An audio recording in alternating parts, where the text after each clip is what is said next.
Tonight's show is brought to you by the Ozarks Home and Outdoor Recreation Expo, Vendetti Optics, and you, our listeners. What else do we have here in housekeeping? Oh, here's a big one. I have joined a new cult. Super excited about it, you know.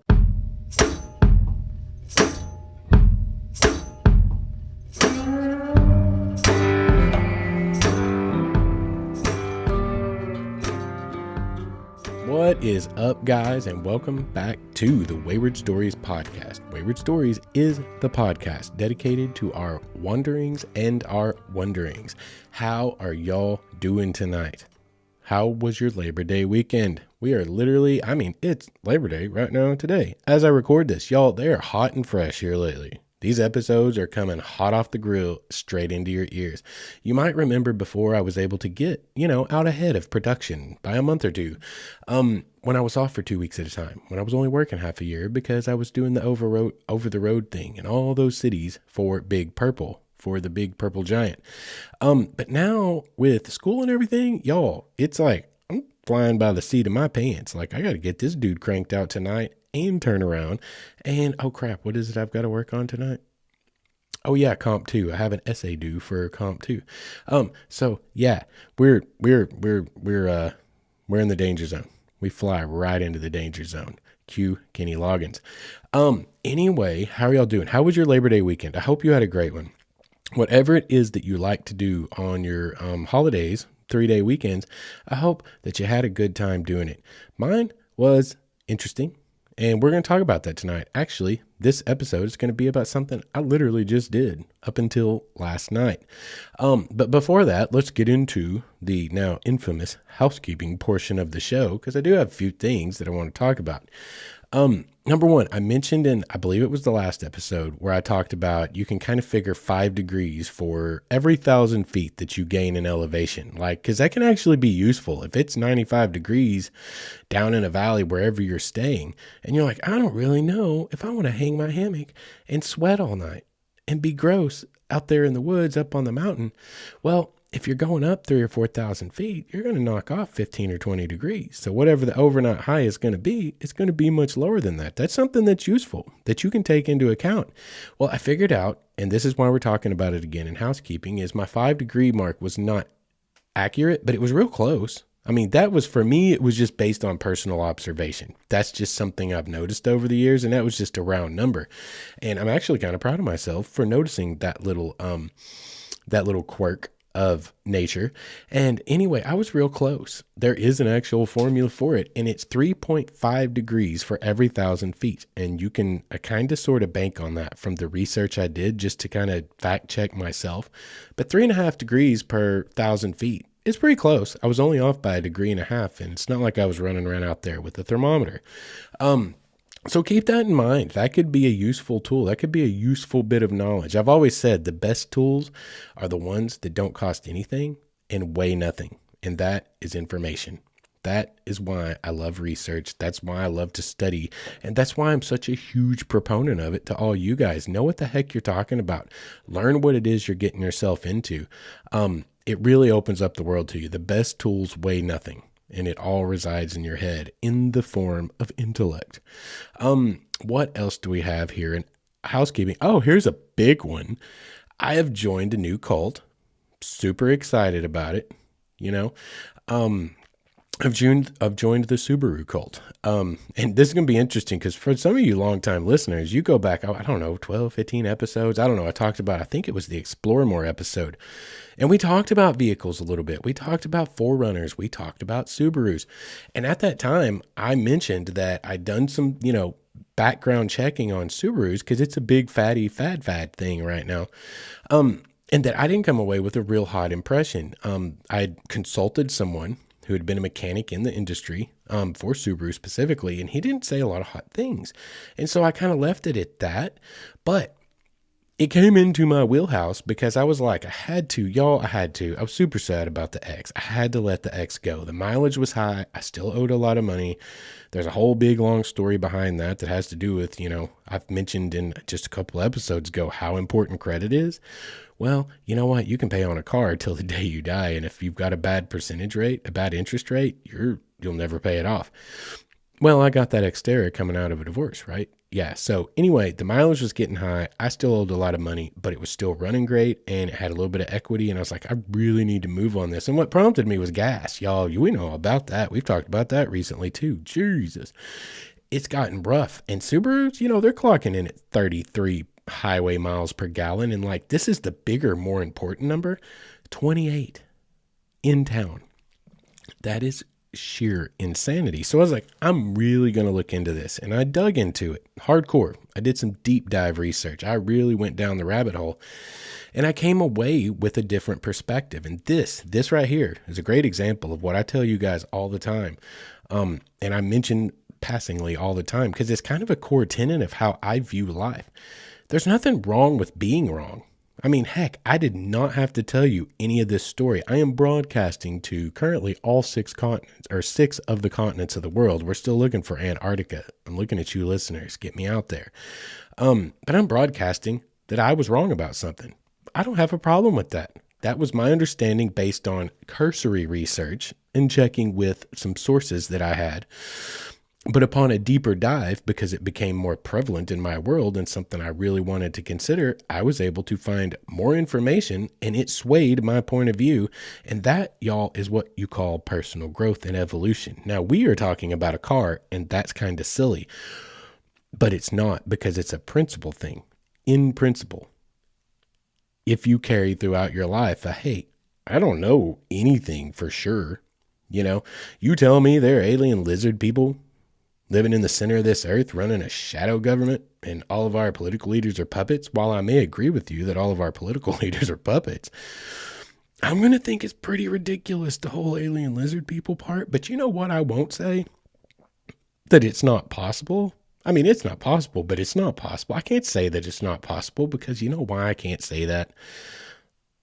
I've never been to the center of the earth. I read a book about it once. I'm pretty sure that was fiction, though. However, I've never been to the center of the earth. I couldn't tell you. I could not tell you. You know what? Do I think it's ridiculous? Absolutely. But will I say 100% that's not possible? I'm not willing to say 100% anything. And that's why I'm making up this completely ridiculous idea to just demonstrate you've got to be open to being wrong, guys. I've been wrong so many times about so many things in my life, the convictions I've had as a young man. That's something we do. I think it's a testosterone thing. Like when you're growing up, God, I don't even like to think about growing up. It's a horrible, awkward, sweaty time. But I'm wrong about a lot of stuff. But I've always been willing to change. Like there's nothing wrong with being wrong. It just means it's something you haven't learned yet. I don't know. I don't see a problem with it. I'm always open to being proven wrong. And this is a case where I was, and I am now a proud member of the Subi cult. And I really am, y'all. And we're going to do an episode on this. We are. I've got to get a little bit more inspiration going on. But like saying goodbye to something like the Xterra that had become a best friend, truly, in so many ways. And some of you guys, I know some of y'all know what I'm talking about. If your current car isn't something that you got fond memories of and a special attachment to, you probably have had a car that was. For a lot of people, it was your very first car. But anyway, I am now in the Subi cult, and I took a couple of road trips this weekend, and I averaged 32.9 miles a gallon, and it took me twice as far as the Xterra ever could on the same amount of gas. And that is an interesting thing that we're going to talk about. This is what we're going to talk about in the episode about cars whenever we get to it, because it is a personal evolution of sorts as to where I'm going and what I'm wanting to do. And it facilitates that better than the X could at this point in my evolutionary process. So anyway, just interesting stuff going on in my world, and I am loving this here little Subisub. Anyway, this car is sunshine orange, y'all. Now it's a super deep orange. But it's orange. It's out there. And some good friends of mine decided they were going to name it, and they came away with Lady Clementine. So this Subaru, the X didn't have a name. The X was the X. The Xterra was the X. Well, this car is Lady Clementine, which I'm all about. So like we've kind of expanded on it a little bit, and her full legal name is going to be Lady Clementine Sue Biscuit the First of Rivendell. Probably going to go by Sue Biscuit more often than not, but Lady Clementine is a very prim and proper name, and it's just perfect. And I absolutely love it. But don't let her name fool you. That car, it's got some chops. Those little Subies have got some chops. They really, really do. And I'm excited about it. But anyway, let's move on. Let's get into tonight's show. Again, long housekeeping. Long care, don't care. Okay. We're going to move on, and we're going to get popping on tonight's show. So what are we going to talk about tonight? Well, we're going to talk about my Labor Day weekend, because there's a broader through line that we can discuss here that will give us, it's kind of a great example of some of the things that I preach from this platform behind this little desk in the corner of my living room. And that is getting out. Even when like the odds are against you, money's against you, finding ways, being resourceful and finding ways to get yourself that time you need to be out there, to go explore, to explore yourself, to explore your world, to whatever it is that drives you. We all have our own nuanced drives and motivations to get outside. All of us do. And that's part of what makes the world so awesome, is all of our nuances, all of our different flavors. And for me, this weekend went from being, I don't want to say catastrophic, but on a personal level, I was going to go down the old depression rabbit hole. I really was, because I was not going to get to do what has become a tradition I look forward to every year when these big, long, extended holidays come around, if I'm not going to have my daughter, and go on my own little adventure where I go out and I explore and I do the things I want to do, and I come up with podcast content, and I get pictures for Instagram, and I take videos for the YouTube channel. Like, I wasn't going to get to do that the way I wanted to. I've been planning, y'all. I want to go to Palo Duro Canyon. It's only about a 7-hour drive from me here in Fort Smith, Arkansas. It's over there just south of Amarillo. And it's a cool desert canyon. I want to get out there. I want to do some mountain biking out there, or in just some hiking as well. There's some great photographic opportunities. And that's what I was kind of sort of planning for. And I got this here new car, with great gas mileage. And I was like, ooh, I might be able to do that. But what it came down to in the end was I didn't really have quite enough money to do it, because I was going to have to get a room, because all of the camping was already booked in all of their sites out there. I was going to have to get a room. So there you go. Even at the cheapest place you could find, you tack 130 to 150 onto your trip if you're going cheap. And on top of that, I had a lot of homework. Okay. I have some essays that I need to finish for my composition class. And then I also am working now through, I had to finish, and I did finish my art history 2 class. I had a final that I needed to finish, and I got to get popping on, history 2, U.S. history 2, and my philosophy class kicks off literally, well, it kicked off last week, and the first assignment is due tonight. So I had a lot going on, and I was like, crap, this just doesn't make financial sense, and it also doesn't make responsible adult sense. Okay, you got homework you need to do. So I was like, we've talked about this, and I try to be very open and transparent about this, and it can be hard to do, y'all. Like, it can be hard to do when you're putting this out there for anyone to listen to. But I was getting ready to go down the depression rabbit hole. I was feeling pretty sick inside.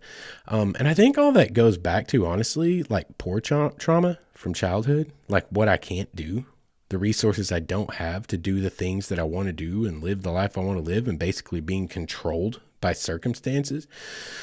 And then on top of that, just it kind of speaks to the broader loss of control of my own self-interest. What do I want to do? How do I want to do it? And that triggers a lot of stuff. That can trigger a lot of stuff. My anxiety was not good. I wasn't having a real good outlook on life. I was feeling pretty depressy. But I decided, I came up with a compromise. And that's why this is a great story for this week, because, we like to blend here at Wayward Stories. It's what we do. We like to blend like life lessons and self-reflection and looking in on ourselves and finding ourselves. That's the whole Wayward Stories idea. Again, figuring out who we are, what we want, and going after it. alongside, the outdoor aspect of it, because that's where I found mine, right? So I came up with a compromise, and it fits also with the broader context of what I preach to you guys all the time. I mentioned it a while ago, finding ways to get out on a budget, finding ways to get out on time restrictions. And this weekend was a great example of that, and we're going to talk about it. So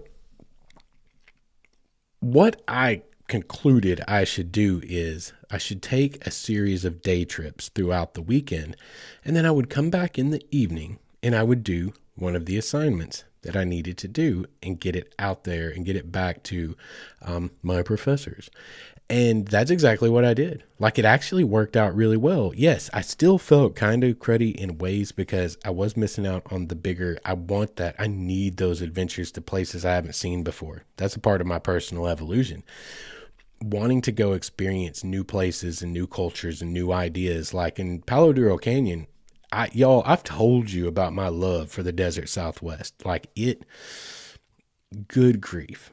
I don't know, guys. I don't know how to put it into words. It is ineffable for me, but the desert Southwest draws me. There's something about it and the stark beauty of it. There's just something about the desert. There's something about New Mexico, Arizona. There's something, Nevada. There's something about those places that's just absolutely alluring to me. Well, Palo Duro Canyon is a little reminiscent of that. It's got a taste of that because you're getting into the desert. You're getting real close to Mexico. It is a full-on desert canyon. And I was like, I want to go there. It's a reasonable thing to do. So I was feeling some of that still, even with my compromise. But the grown-up part of me also recognizes that had I not fulfilled my responsibilities, I would be feeling a whole heck of a lot worse right now here today as I'm recording this episode, because I would have been trying to record this episode and figure out how to get all these assignments done, crammed into one night. It would have been ugly. It would have been ugly. So I made the other decision to compromise, and it worked out really, really well. And we're going to talk about the two different day trips I took over this weekend tonight. And we're also going to talk about a couple of day trips of a Labor Day. It was actually a Labor Day past. It was 2 years ago. I did a similar situation to this where I think I took 3 day trips that weekend. And we're going to talk about a couple of those and kind of give a little bit of an idea and an overview and how much money it actually saved me. And it brought me home every night to where I could do some of the things I needed to do here. And it worked out really, really well. So let's talk about first, before we get into the freshest, because those will be kind of how we, go into the break and come out of the break and wrap up the episode later. And the easiest for me to talk about, the other two were 2 years ago. But we're going to start with those because I really think it will fill out the episode, and it'll give you guys, again, some ideas, some a template of sorts of just an idea how you can do things if you feel like, hey, I've got too much going on to get out. So day trips in and of themselves, not usually of the greatest interest to me. And again, that's more of a weird Justin thing, not necessarily all humans are this way, human trait thing. It's not that, it's me. And it has to do with, again, how I view the world and whether I'm being constricted or not. If I'm being constrained from doing exactly what I want to do, like I have this like rebellious nature inside of me that's like, no, you can't tell me no. Circumstance can't tell me no anymore. I am a grown up. I will do what I want to do. But when it comes to like money, I don't get to tell money to take a hike. I don't get to tell it I'm going to do what I want to do. But day trips are great in that you can still get out. I mean, if you turn it into a whole dang day thing, you get up early, you take off.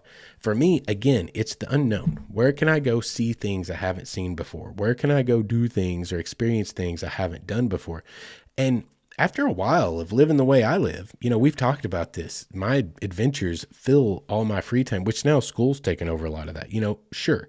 But to keep me from being home and being depressed over these last few years of things that I've been through, I went and I got out and I did. Well, I've been doing it for the last 4 to 5 years now. And you start running out of stuff, guys. In a way, the most obvious broad things that you can find when you do your Google, when you get online, when you do anything, you start running out of stuff. And it gets a little more again, restrained, restricted, like what can I actually do? But if you take a long day trip where you're willing to drive and put a couple of hours between you and wherever you want to go, you can get into, again, a little bit of fresh territory. And that's kind of the concept that I had to ride on. That was my situation and kind of what I had to do. And a couple of years ago, one of the day trips I took was down to the Cossatot River. Y'all, that's a pretty cool day trip. If you're anywhere within a day's drive of Cossatot, we've talked about before, it is a beautiful mountain river down in the Ouachitas, deep in the Ouachitas, southwest Arkansas. And I mean, indigenous word, Cossatot, means skull crusher. Y'all, it is a primo classed whitewater river. It's one of the premiers in this state and the entire nation. It is amazing. So I went down there, didn't have a playboat, wasn't going down there to actually float on that weekend. It was literally, get me out of this house. I'm going to drive 3 hours somewhere to something I have not yet experienced or seen. And that's exactly what I did. I just drove down there and then I explored, y'all. And there's a lot to be said for that. There's so much that doesn't feedback, that does not kick back on Google searches, on Google Maps, on any searches you can do. If you really dig and you know what you're digging for, yeah, you can find some things. But when you don't know what you're digging for and you're just looking at things of interest for you to do, a lot of times you don't see these things. But then you go and you get there on site and you start going, holy crap, how is this not online? Why has no one ever put this in the Google review? Why is this not there? There's stuff everywhere. And that's part of the idea. You got to live it, guys. You got to go and you got to live it, or you can't find the things. You can't do the things. Cossatot was a great example of that. I knew Cossatot essentially through word of mouth and what people have said and videos I'd watched online. And guess what all of it's about? I don't know. It's a river called Skull Crusher. It probably has a whole lot. Everything's going to be about whitewater. Everything's going to be about play boating. Everything's going to be about whitewater. That's it. Well, it's not just whitewater. It is absolutely picturesque. If you're into photography, especially long exposure photography, and you get a nice overcast day, or you've got the camera set up to capture good long exposure on full sunshine days, it's nothing but rapids and waterfalls, guys, and massive hydraulics that would eat a cow. Like, the Cossatot is an incredibly, insanely beautiful river with all kinds of photographic opportunities. On top of that, are you a fisher person? Smallmouth fishing in the Cossatot is amazing because smallmouth are native to Arkansas. Smallmouth love mountain, cool water, fast-running rivers with rapids and runs and pools and drops. That is the Cossatot. I caught so many fish that day, guys. You go out and you can explore the rapids. You can explore some of the stair-step drops. You can explore some of the pools. You can stand there next to a hydraulic, not experiencing it via kayak or raft. Experience it standing literally inches from it. There was one in particular I stood right next to, and it almost mesmerized me. I mean, it was almost a hypnotic effect watching the water roll in and out and watching that churn. Like, you sit there and you really stare at a hydraulic up close and personal on a rock right next to it. You can get a pretty good idea of their power. You can get a pretty good idea of how they're working in the hydraulic action. It's kind of fascinating, and it's super, super soothing and peaceful. I mean, it's dangerous and it's violent if you're in it, but sitting there looking at it, it's kind of like a lava lamp. It's kind of like a real life lava lamp. It's just, you see that amorphous flow, and all it is the pressure, the power, the weight of the water, and it is insanity. Cossatot's like that. The fishing is incredible. They had an awesome day park down there. And this was a place where the water was much less turbid and you could wade in. I was in waist deep and I was just killing smallmouth fishing. Y'all, it's a beautiful little place to go. There's some dirt roads back in there and you find your way down along the river. There's a lot of exploration to do down in Cossatot and the state park there. So that was a day trip I did a couple of years ago. And see, that fits the theory, not the theory. That fits the bigger story here, what we're trying to tell, the bigger theme. It was the words. The words were throwing me off tonight. It doesn't fit the theory. It fits the theme of tonight's episode, which is finding stuff to get out and do. Like it was a good 2.5, I think, hour drive. It got me away from the house, out doing something into nature, out there with Mama Earth, out there experiencing the things I love, out there with my feet in the gravel bars, waist deep in a mountain river, catching smallmouth, doing my thing, being my weird pseudo hippie self that I've become in my old age. It was really, really, really cool. And it was a new experience. I am a very experiential person. It's one thing that's becoming extremely clear is I am an incredibly experiential person. I love to learn. I love to experience. I love to feel it on my skin. I love to see it with my eyes. I love to taste it and smell the cedar trees and the pine trees and the honeysuckle. Oh, honeysuckle. Oh, honeysuckle. I love the smell of honeysuckle and the taste for that matter. I'm just an experiential person, and that has its perks, but it also has its drawbacks. And any of you that are like me, you understand this, because it's like the perk is it's always driving you forward. You're always in an evolutionary process, which for me, I love. If you are that kind of person, you're probably an evolutionary person. You want to evolve who you are. And that comes through learning and experiencing.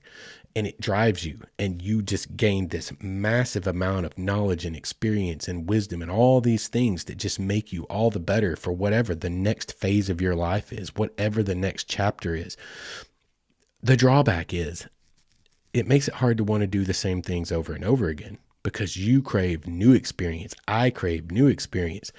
You know, I know a lot of people, and I see it on Instagram a lot. I see it on Facebook a lot, and they go back to the same swimming hole every weekend. That's great. That's awesome. But that's what they're there for. They want to go to the swimming hole and relax and drink some cold whatever they want to drink and let their kids swim and just chill and relax. And that's where they want to be in life, and they're happy with that. For me, I'm just not that kind of person. And it doesn't, one's not right and one's not wrong. That's just two different personality types. And it takes all kinds. It takes all of us. Me, I don't want to go back to the same spot over and over again. There are a few places. I'll go back to the Mulberry any day of the week because I enjoy that river that much. I'll go back to the Buffalo.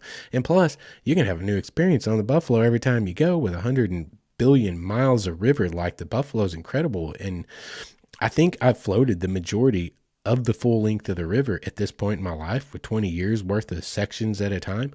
But like, it's always a new experience, and it's always an amazing experience. And that places like the Buffalo, again, are more like places like Yosemite, where it's like, yeah, you can always go back to that. But just like the normal everyday thing that you're close to, you're going to find anywhere locally, I don't really want to do it over and over again. I want to go experience it once, maybe twice, maybe in different conditions.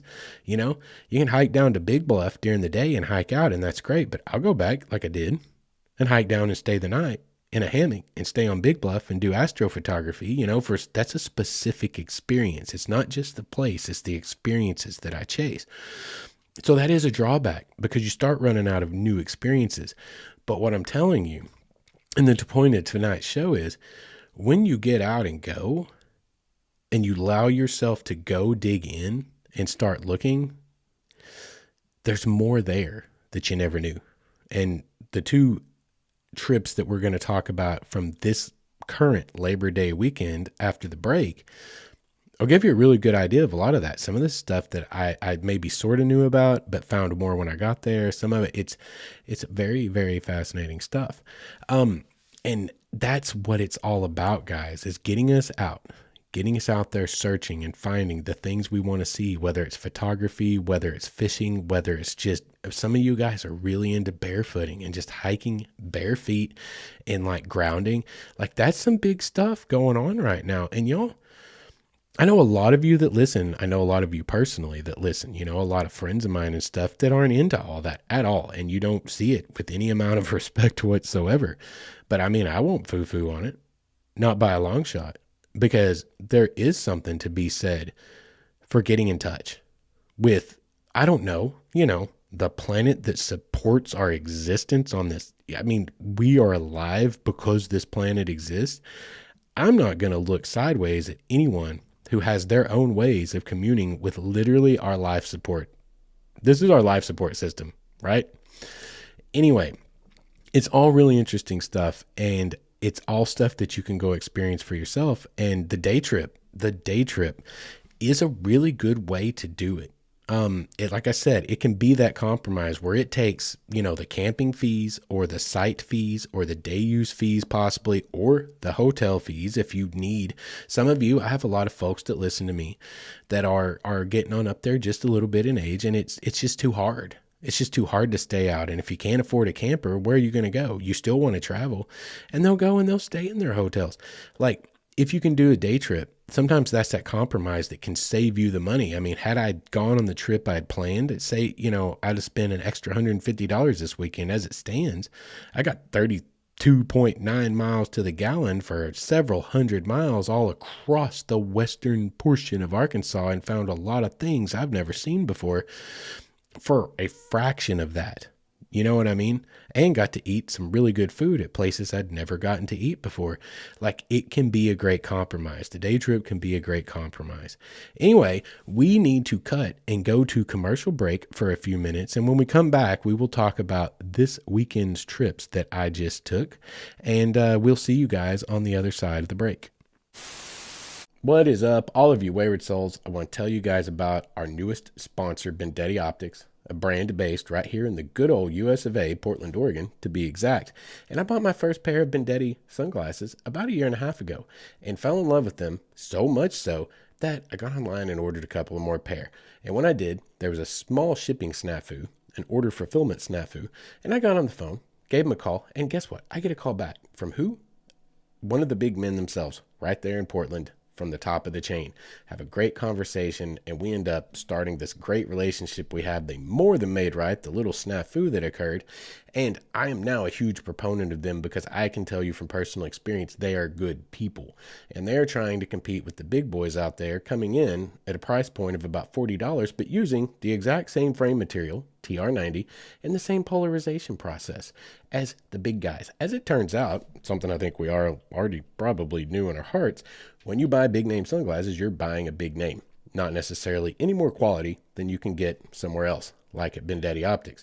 They have 29 different styles. They have multiple polarization options for whatever climate you happen to live in, and they back it up with like this lifetime guarantee that if your dog eats your sunglasses, it doesn't matter how you break them, send it back in with a check to cover shipping and handling, and you're golden. You got a new pair on the way.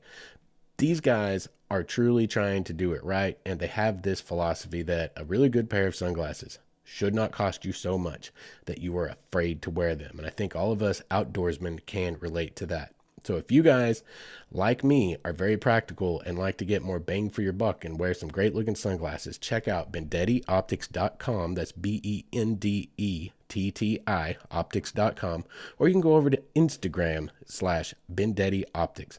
And that I highly suggest, whether you buy a pair or not, just to check out the cutest pupper you will ever see modeling sunglasses. Once again, that's VendettiOptics.com, and make sure and let them know Wayward Stories sent you. What's up, guys? I want to tell you about tonight's sponsor, the Ozarks Home and Outdoor Recreation Expo. It's being held at Rogers Convention Center in Rogers, Arkansas, October 21st through the 23rd of this year. This show is for all of us outdoor enthusiasts, and it's going to feature exhibitors and vendors that specialize in the products and destinations that tailor to all of our outdoor predilections. So if you guys are in the market for your next big kid toy or a new piece of gear, or you just want to find some ideas for your next adventure, or maybe you want to rub elbows with all of your fellow outdoors people, we're all going to be there. I'm going to be there all weekend, all 3 days, Friday through Sunday, daylight to dark. At my booth, we're going to be giving away t-shirts, sunglasses, stickers from Vendetti Optics.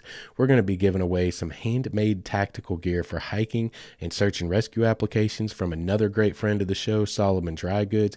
It's going to be a whole event, y'all. This is a statewide thing. It's a big deal, and y'all need to get out and check it out. If you happen to be an exhibitor or a vendor, if you want to secure for yourself a space at the expo to let people know you're around, send me an email at mywaywardstory@gmail.com. Once again, we're talking about the Ozarks Home and Outdoor Recreation Expo, Rogers Convention Center, Rogers, Arkansas, October 21st through the 23rd of this year. I hope to see all of you there. And welcome back. Thank you guys for sticking around through the sponsor break. So let's get into my stories from this most fresh, present, current holiday weekend. Starting Saturday, Friday night, I did schoolwork. And starting Saturday, I took off on an adventure through Southwest Arkansas. And what was the inspiration for that particular adventure? Honestly, it was kind of a trip back in time. It's a little bit of nostalgia for me. We've talked at length. If any of you guys have been around the show for a while, you've heard me talk numerous times about Big Purple. It was a huge, significant part of my life for many, many reasons, for a long time. And my very first route with Big Purple left out of Fort Smith, Arkansas every morning, traveled a good solid 55 minutes to an hour south to Highway 80 in Waldron, Arkansas. And then I started doing stops all the way out Highway 80, all the way to a little town called Danville, all the way over to another little town called Ola.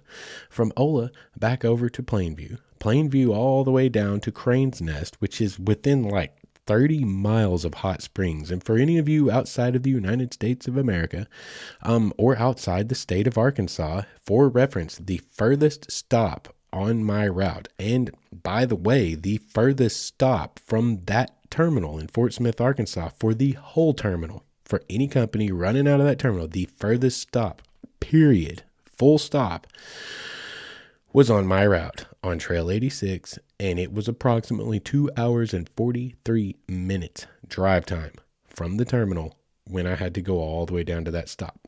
And then I would take 314 back across the backside of that little ridge. I don't know what mountain that is particularly, and hit 27 South, and 27 South down to Chula Road, which gets halfway down to Mount Ida. Again, we're talking 2.5 hours from the terminal, deep in the southwestern section of the state.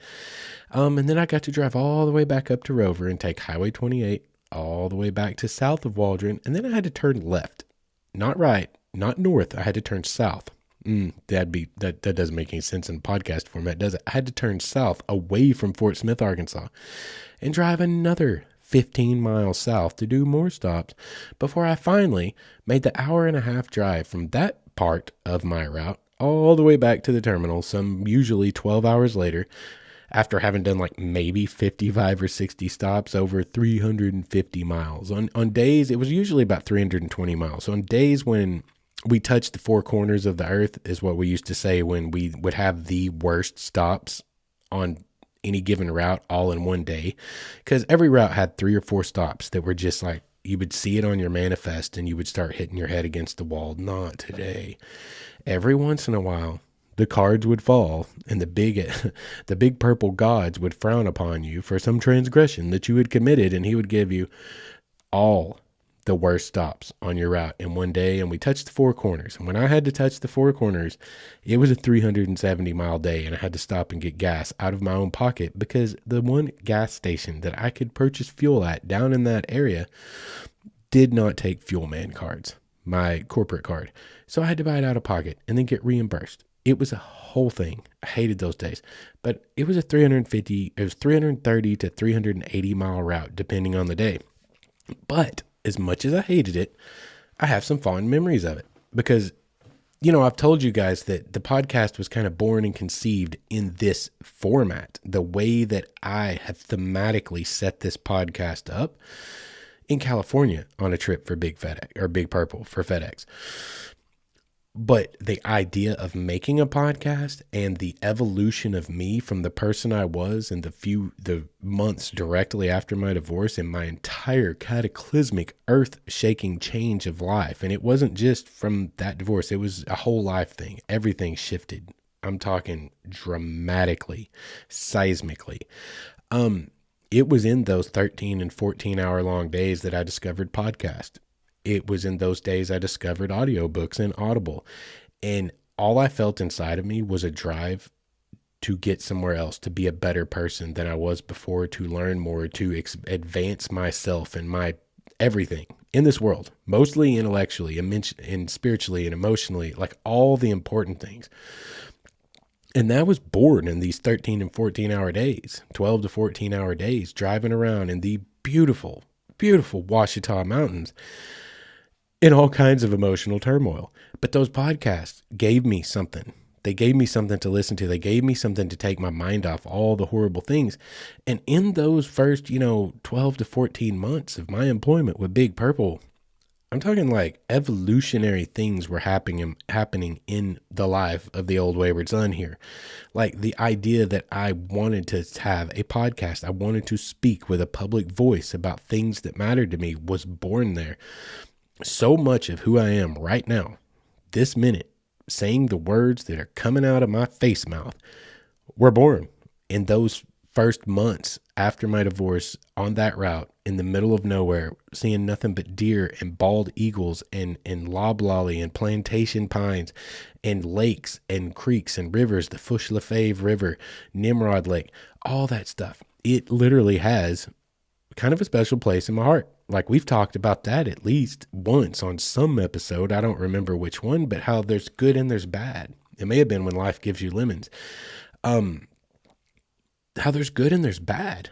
Sometimes something that can be totally, totally horrible can be happening, but good things can be happening within it. And I think that's a part of evolution and that's a part of growth.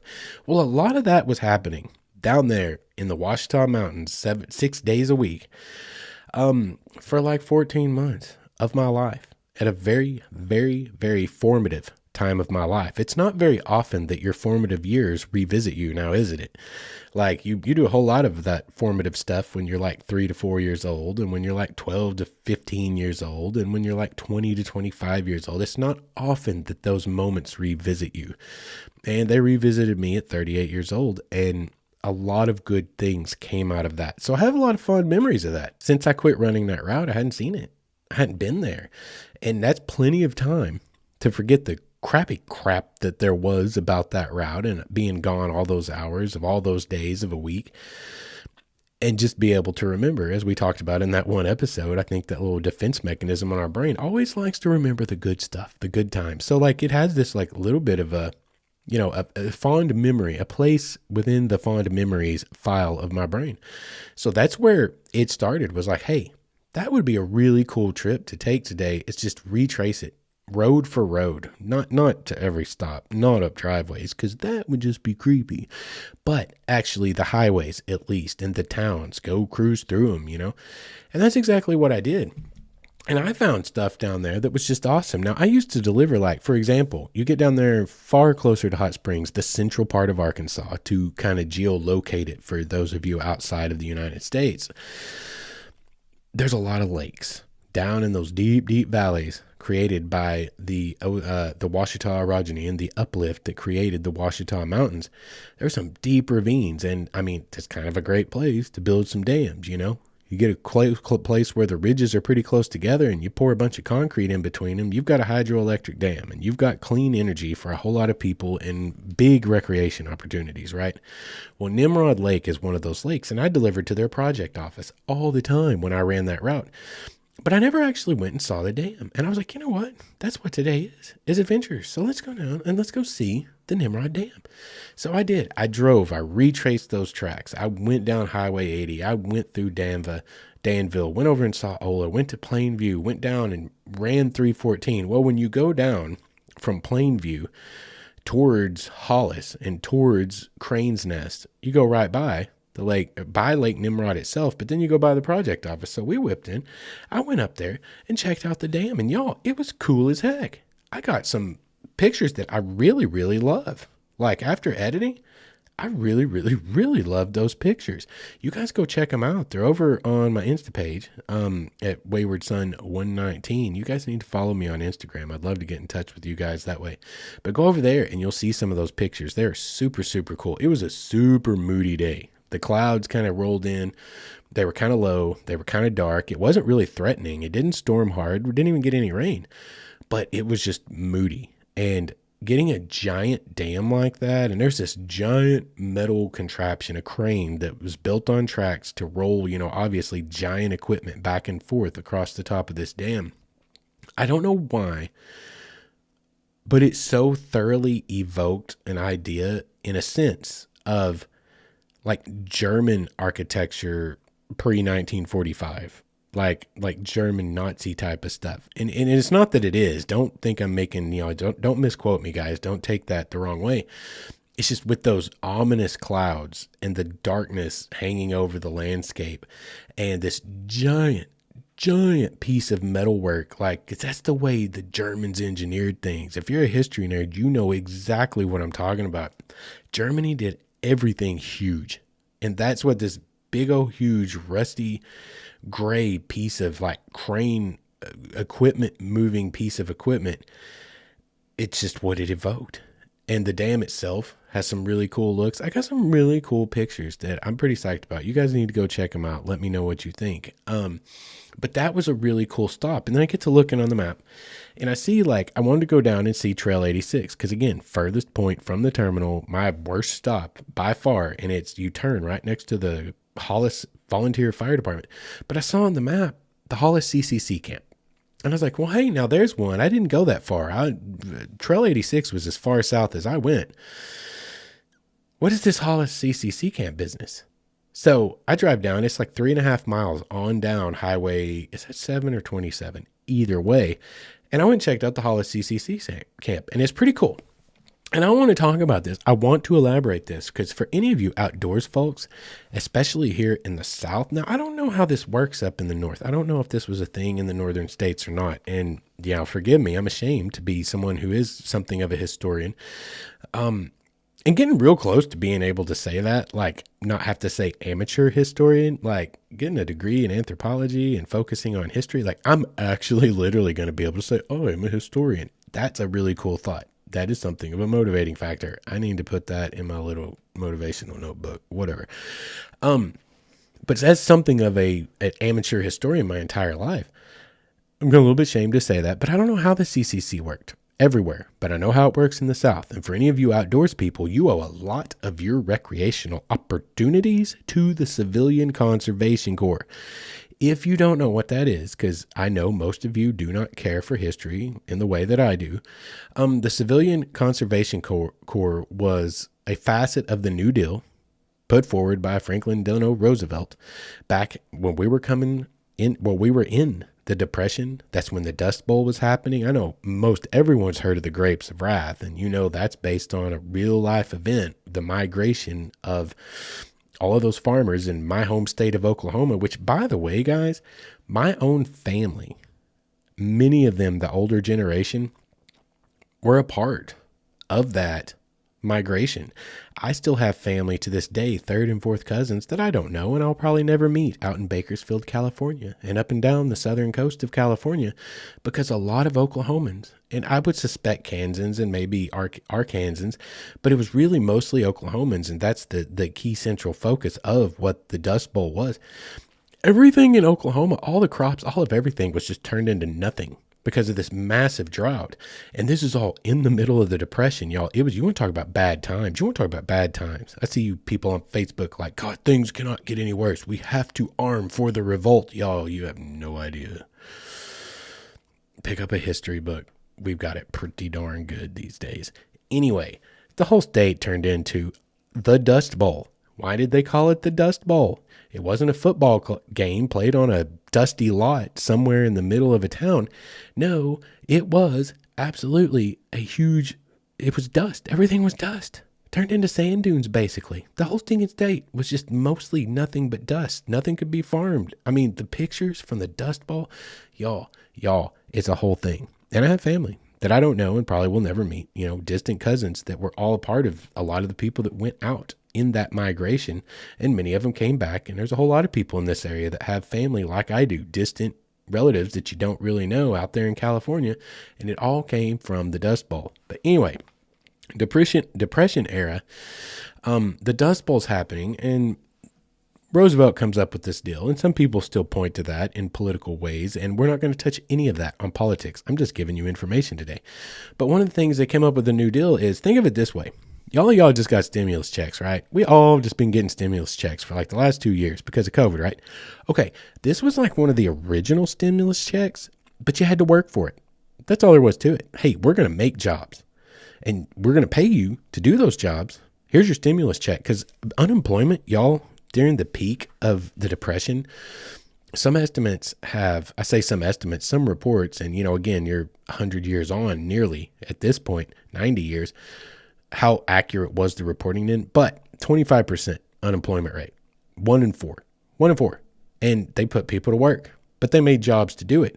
That's where the Civilian Conservation Corps comes in beneath the Works Progress Administration. You have probably, if you're in the South, seen bridges that say WPA 1940, or an old stone school building or library in your little hometown that'll have a concrete, cornerstone in it that says WPA 1938, whatever. That's what that's all about. And what the Civilian Conservation Corps specifically was, they came down here in all these forests that we have all over the South, and they built stone pavilions. They built Mount Magazine Lodge. They built Queen Wilhelmina Lodge. They built dams like Cove Lake, like almost everything that you run into up around Devil's Den in Northwest Arkansas. Civilian Conservation Corps. That's what this was. A Hollis was a Hollis Conservation Corps. They had a big role in all the things happening down there, and it was all built towards improving outdoor recreational opportunities and also conservation of our land, our timber, our water, all of the things that we have, and all of these incredible forests that we have in the southern United States. And again, I'm ignorant. I don't know if this happened in the North, and I'm not stopping right now to check it on the fly.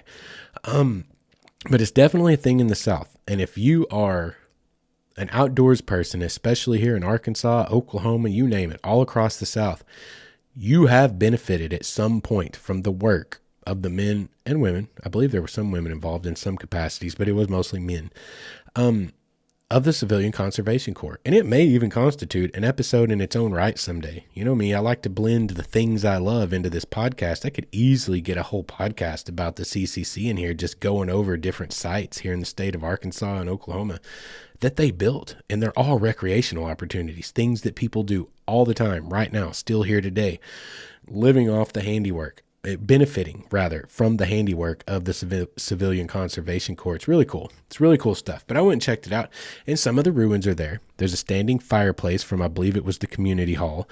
Part of the kitchen area was still there, like the foundations thereof. The shops where they taught men, like it was kind of vocational in many ways. They would teach men to be mechanics. There was a lot of stuff going on. It's very interesting stuff. But there's a little site down there, and it's the Hollis CCC camp, and it's right off, I'm going to say it's Highway 7. 27, I believe, is the next one over. But either way, 7 or 27, down there south of Plainview, Arkansas, there's the Hollis CCC camp, and a cool little walking trail with all the historical signage for interpretation. Really cool place to check out. So I went and I did that. So I've gone down, I've seen some of the places. I went to Nimrod Dam. I went down and checked out something else I'd never seen, the Hollis CCC camp.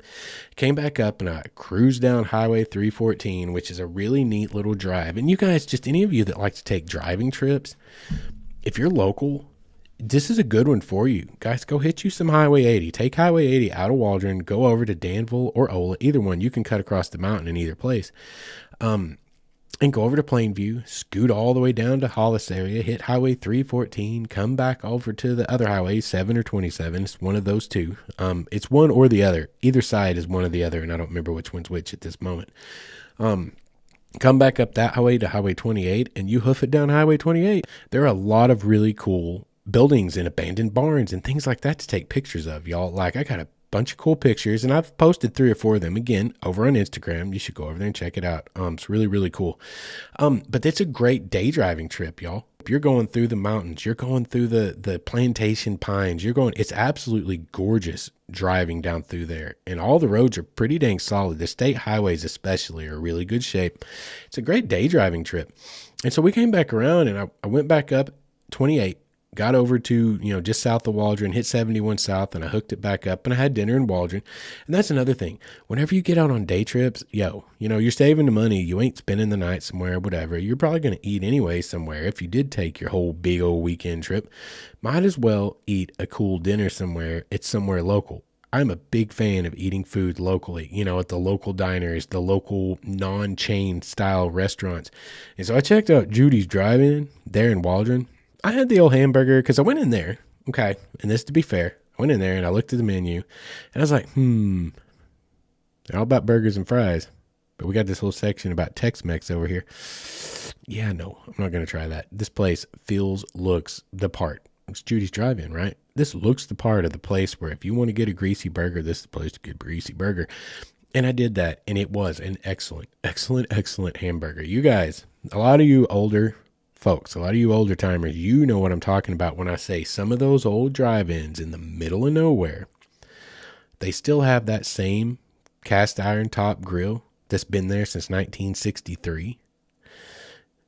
And it has that flavor. It has that different taste. It has that whatever it is that makes it that thing that makes them those hamburgers you can't get just anywhere. Judy's Diner in Waldron, Arkansas has those burgers. It's a flavor, y'all. Like it's a seasoned grill top that has been seasoned for 40 or 50 freaking years. I'm not even joking. It's a real thing. Look into it if you don't believe me. For all you youngsters out there, they've got that grill in there. And those burgers, that burger was absolutely killer. Really, really loved that burger. And then I made from there, made the rest of the drive home. Came home last night, did what? Finished my final for art history 2, which I passed with flying colors, by the way. And I'm moving on to the next class. But I got, the compromise worked. I got out. I did my adventure. I saw things that I hadn't seen before, like the Hollis CCC camp. I got to see Nimrod Dam, even though I'd been in the area before and knew it was there. Never went down, checked it out. Super, super cool structure. Really, really cool to see. Got a really cool hamburger from somewhere I'd never eaten before. A really good hamburger at a cool little place I'd never eaten before. It was a great day trip, and I made it home in order to be able to still do a piece of my homework, a section of my schooling that needed to be done. And I was able to kill all the birds with all the stones at one time or whatever. I'm sure there's some kind of analogy there that I just absolutely butchered, but my brain, we get towards the ends of these episodes, guys, my brain starts to go mushy on me. So I apologize, but I think you know what I'm getting at. Now let's talk about, for our last story of the night, our last wandering of the night, WANDERING.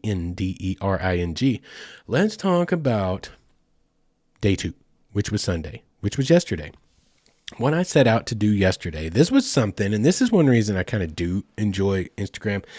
Y'all, there was something I was going to talk about tonight that I didn't touch on, and I'm still trying to sit on it and think about it for the future. But I'm getting really disgusted with Instagram. This outdoor thing has become a fad of epic proportions, and there's very little sincerity or genuineness in the people that are there, and there's a whole lot of vanity, and most of it is just about that dopamine kick and getting those likes, and I'm getting really, really disgusted with the culture of what this whole outdoors fad has become. For those of us that have been doing this our whole lives and love the backcountry, and it means more than just being able to be a part of a cool club, it's harder to watch when it gets co-opted. I mean, hijacked in a way into the next cool fad to be in the next cool group. And it's getting a little weird. So we're going to talk about that. We will probably talk about that at some point, because I do believe there's a reason to address it. Because those of you who I'm trying to get this podcast to your ears, those of you who have been through things in your life, who find that wilderness therapy, that backcountry therapy, who find that outdoor therapy to be valuable to you, so many of you have told me, I've had great conversations with so many of you about how intimidated and deterred you can be, because everywhere you look on social media, which we're all a part of, to look for ideas and things to do, all you see is this domination by seemingly incredibly confident people, and that you think you're going to get out there and you're going to look out a place, you're going to fill out a place that you're not going to fit in. It does have an application that I think we need to discuss, because it ain't like that. When you really get out there, you find out a lot of the stuff that you see on the Instagram, even for all those $100,000 four-wheel drive rigs, rarely do you ever see them really back in the stuff. They're not out there to get back in the stuff like we are. They're out there to be somewhere where lots of people will see them. Okay. There's a truth to that. And I want to discuss it at some point, because I want to continue to give you guys encouragement to live your lives and take your life back from whatever you've been through. I think there's application. I think that there is warrant for us to discuss that. But there is good in the Instagrams and the Facebooks and the TikToks of the world, because like you can get some great ideas. I'd never heard of the Blue Springs Heritage Center. I'd never heard of Blue Spring up there in Northwest Arkansas, real close to Eureka Springs. I know a lot about Eureka Springs. Eureka Springs is gorgeous. It's an amazing place. And we're going to talk a little bit about all of that here over the next few minutes before we wrap up tonight's show. I saw it on Facebook. Not Facebook. It was Instagram. I think it was Instagram. And it doesn't matter. Either one, same thing. I saw it on Instagram and I was like, hey, that's up there. I've been wanting to kind of, get another Northwest Arkansas road trip in, from here in the River Valley. It's not that far. You're a couple of hours. You're up there really in the thick of the Ozarks. And I'll get me a day trip up into that area, into the agenda. And that Blue Springs popped up, and I was like, it's Blue Spring Heritage Center, and it's got a lot going on. Number one, it's a really big spring, whole lot of water coming out of the ground, absolutely gorgeous blue color, but it has a lot of Native American heritage and ties to indigenous roots, has the history, it's got the nature, it's got the beauty, it's got all of the things. So I was like, we're going to have to work that in. So then I start looking at, okay, if I'm going to go up here to Blue Spring, I'm going to be cruising. Oh, looky there. And this was one of those, it popped up on Google Maps. I just noticed it offhand. It's a place I knew about, but hadn't really considered visiting, anytime recently. And I saw Monte Nee. And Monte Nee is a very interesting thing. And I thought, you know what? We've had a whole lot of drought for a whole lot of months. I bet I can see some of Monte Nee. And so that's what I set out to do. Take a driving trip. Go check out Monte Nee, go from Monte Nee over to Blue Spring and check out everything they've got. Then maybe we can go over and look at Beaver Dam. From Beaver Dam, we'll go down into Eureka. And Eureka, if we got time, we can check out some of the shops. It's been a while since I've been in there like that. Find a cool place to eat and then wrap it up. Come home and I can do my, what was it? We just finished art history comp. Do my comp 2 homework. And that's what played out. So how did that go? What is this trip all about? And tell me, Justin, what is Monte Nee? All right, well, let's talk about it. Monte Nee follows in the tradition of the many entrepreneurs that came west after the European colonization of the eastern seaboard of the U.S. And as things start to progress westward and states begin to open up and more explorations are taken, there are a lot of entrepreneurs that came across these awesome mineral springs. And I mean, again, hot springs is based on hot springs, mineral springs. Eureka Springs, the whole town is setting on 70 plus, I think, springs, natural springs, and hotels sprang up everywhere. There's springs all over the area in the Ozarks.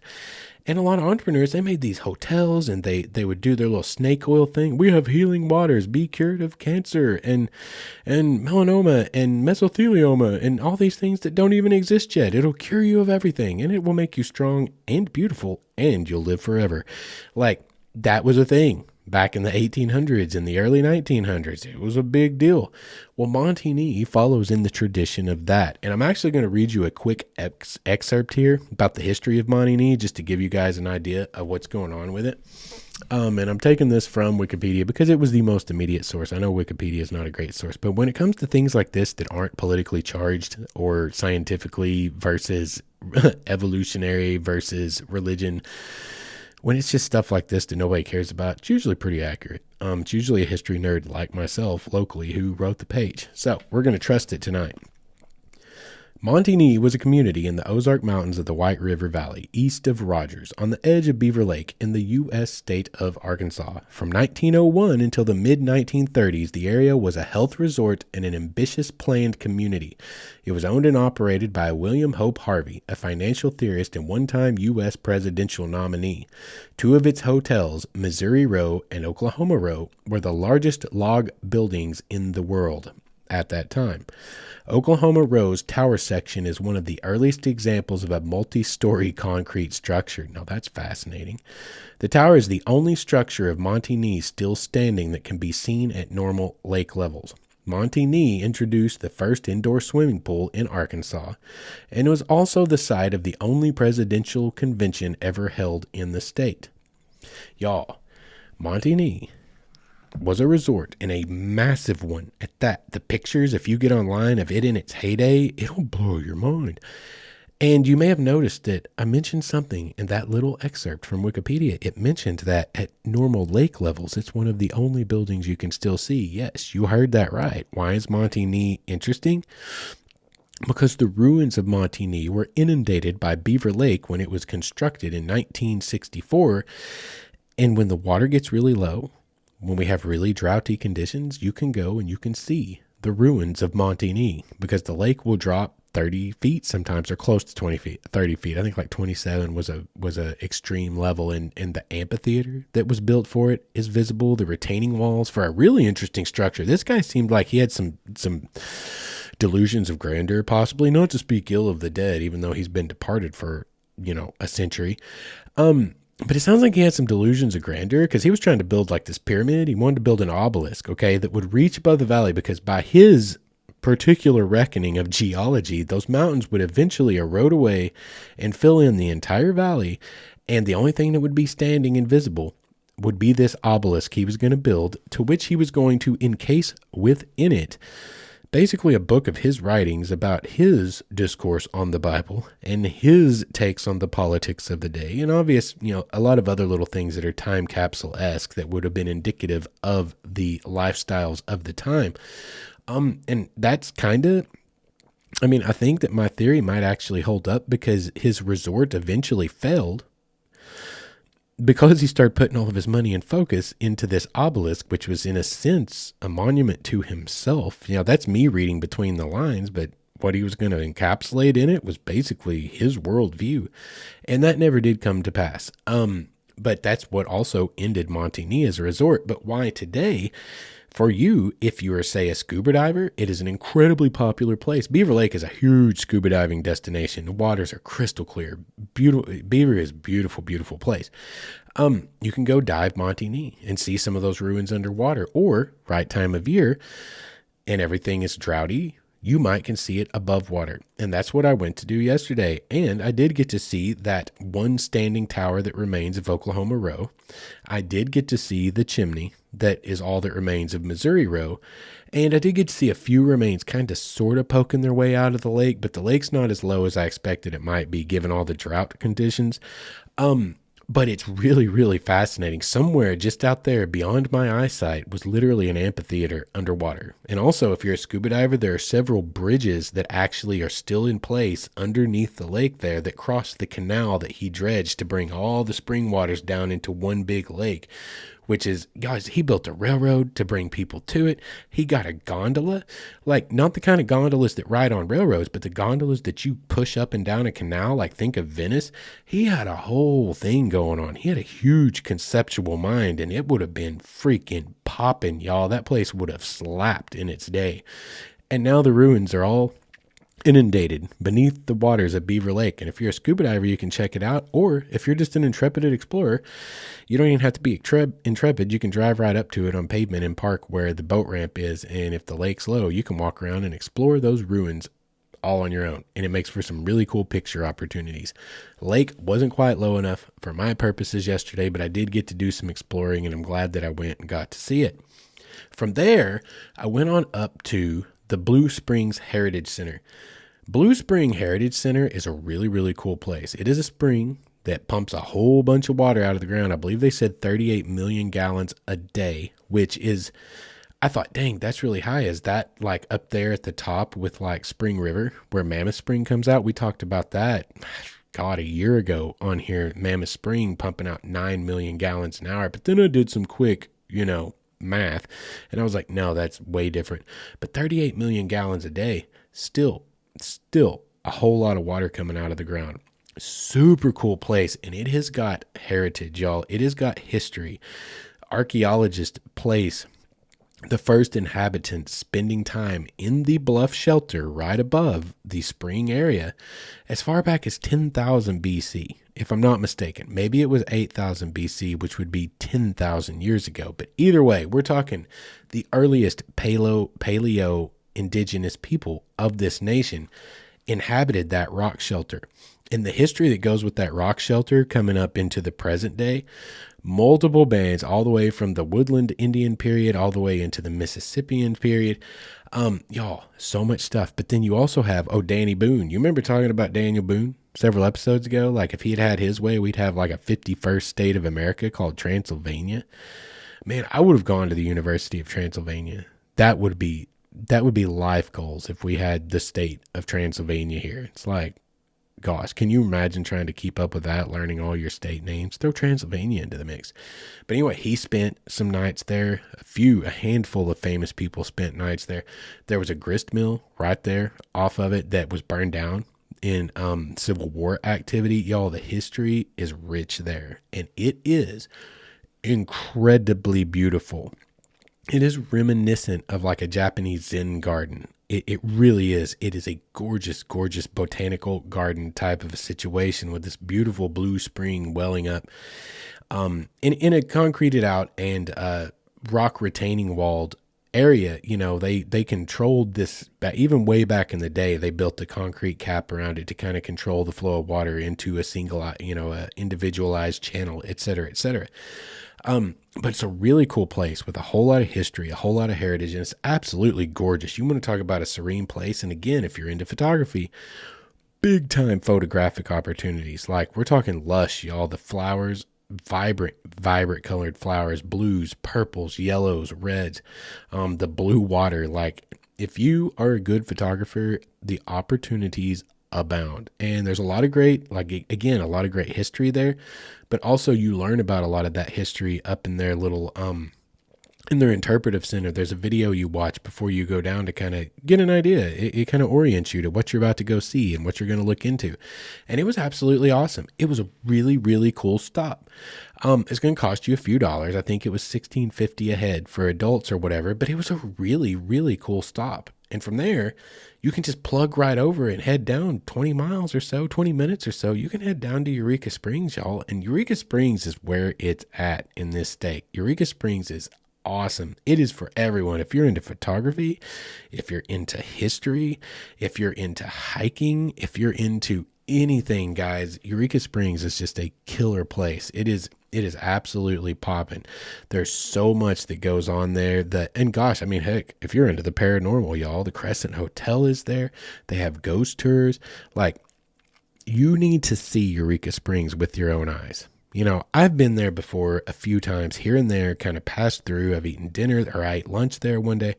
But when you really get into the side streets and the back streets of Eureka and you see the Crescent Hotel with your own eyes, when you see all the way these little streets are designed and the cornered buildings, and it is a step back in time. So it really should carry the banner for the state of Arkansas as far as towns go, as far as cities go. And if it doesn't, I don't know who does, because no one deserves it more than they do. Eureka is a great place. And I had dinner there in Eureka. I ate at the Rowdy Beaver. Y'all, Rowdy Beaver, I had me some fried chicken up in the Rowdy Beaver. There's so many animals, it got confusing. But I had fried chicken at the Rowdy Beaver.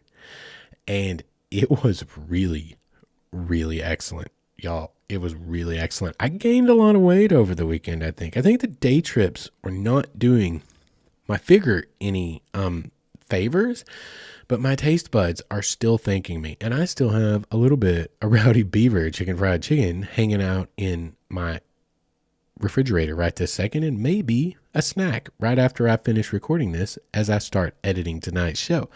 But y'all should really check it out. Day trips. That's what tonight's episode is all about, compromising when you can't make those big fancy trips that we want so bad to make, those 8-hour road trips to those quote unquote, again, those domestically exotic places that are outside of our general everyday confines. And when sometimes it's just not feasible. Sometimes the money's not there. Sometimes the time's not there, but the need is still there. Our need to grow ourselves, our need to explore, our need to assuage our anxiety, our need for our wilderness therapy still exists. Day trips can be the compromise we need when it's only gas that we're spending and maybe a decent dinner. And if you don't need that dinner, again, we talked about it in a different episode. Make you a sandwich. Bring your ice chest. Bring your own drinks. You can have some really cheap, awesome adventures. You could go from taking your whole family to just going by yourself.